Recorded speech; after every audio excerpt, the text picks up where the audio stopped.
All right, this next guy's my best friend in the world, my roommate. We've been hanging out for a long time. Please give it up for Stephen Brandau.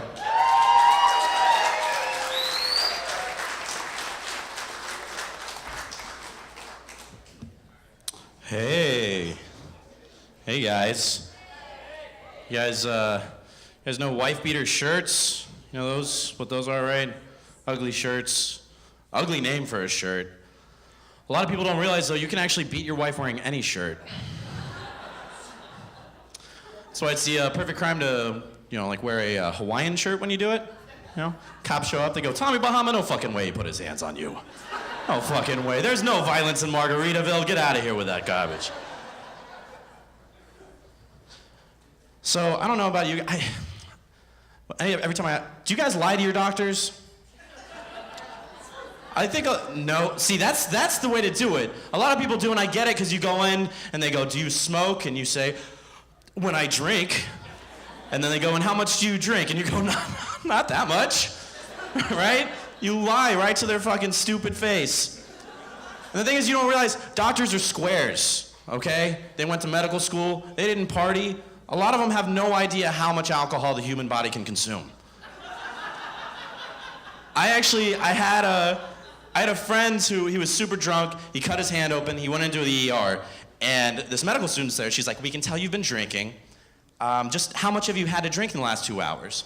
He told the truth, he said 10 beers. And she said, that's impossible. See, when you lie to them, you just keep them naive. What you gotta do is you go and you tell them the truth. I go in there right away, yeah, I smoke. Yeah, I drink. They say, how much do you drink a night? And I'm like, well, 10 to 15 drinks. They're always taken aback. They're like, oh my gosh, I thought I could smell something on your breath. I'm like, well, yeah, it's nerve-wracking coming to the doctor. How is one you're gonna tell me to floss or something? I'm like, Jesus. They're like, well, okay, you drink all that. Do you do other things, like narcotics? I'm like, well, cocaine. How else am I gonna drive home on all that fucking booze? Are you kidding me? Gotta be safe. They keep up with a line of questioning. They're like, well, are you sexually active? That's when I lie and I say yes. Like, well, do you use protection? Like, why? Aren't you afraid that you're gonna get the girl pregnant? I'm like, my pull-out game's on fleek, yo.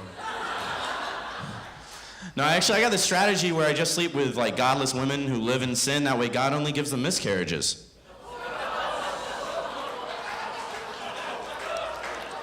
Guys, that's why gays can't have babies.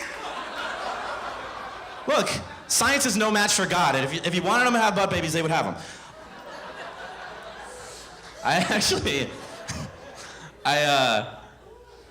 spent a year teaching English in China, and the first day I got there, I slept with this Chinese girl, and I came inside of her, and then she was like, oh, I have to go get the morning after pill, and I was like, what? You should have told me you're not on birth control, and she was like, no, that's bad for you.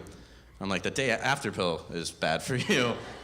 That's gonna make you infertile. And it's just weird to me, because like in China, that's like a normal thing. Like plan A is plan B.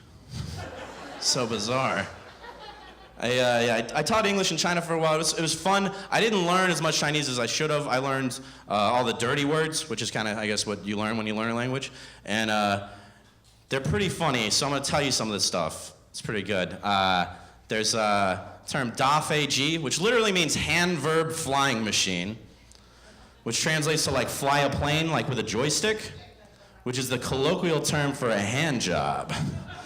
Yeah, next time you're like getting a massage on Highway 6, just be like, da fei ji, Around the same time I learned the term for lighter, which is literally hand verb fire machine, or da hoji. Just because, I would smoke cigarettes. You have to smoke cigarettes when you live in Beijing, because the forecast every day is smoke. There's only one way to get filtered air, guys. So I went into this little corner store, and there's this old Chinese man. They're always really excited to see foreigners. He was like, oh, Lao Wai, right? Or like White Devil. And I grab this pack of cigarettes, and I buy it, I'm like, and I realize that I don't have a lighter, and I'm like, oh my God, I'm gonna use my Chinese, holy shit. And so I'm like, da fei ji. Yeah, it got really awkward. It's the most awkward hand job I've ever gotten. The whole time I'm like, no, lighter. He was really considerate. He loosened his grip up. He knew English, I don't know. There's some other, the word bee means pussy, similar to the word bee, which means pen. You probably didn't catch, it's a tonal language. You learn the distinction like when you ask your teacher for a pussy accidentally, you know? And you fuck your teacher. No, but they append that word to other words much like we do the word ass, almost one for one. So the word shabby means jackass, like you fucking jackass doing stupid stuff, near and break stuff, shabby, right? Then there's neobi, which literally translates to cow pussy. But for them it means badass. They're like, dude, you are one cow pussy, dude. That was cow pussy. It's just bizarre. I mean, every time you call somebody a badass, you're calling them a shitty donkey, though. You gotta remember, the fucking language is weird. Then there's Arby, which means stupid pussy, which is why there are no Arby's in China. Can't be like, welcome to Stupid Pussies, try our roast beef sandwich. We got the meats. Stupid pussies, yeah. Oh, all right, guys.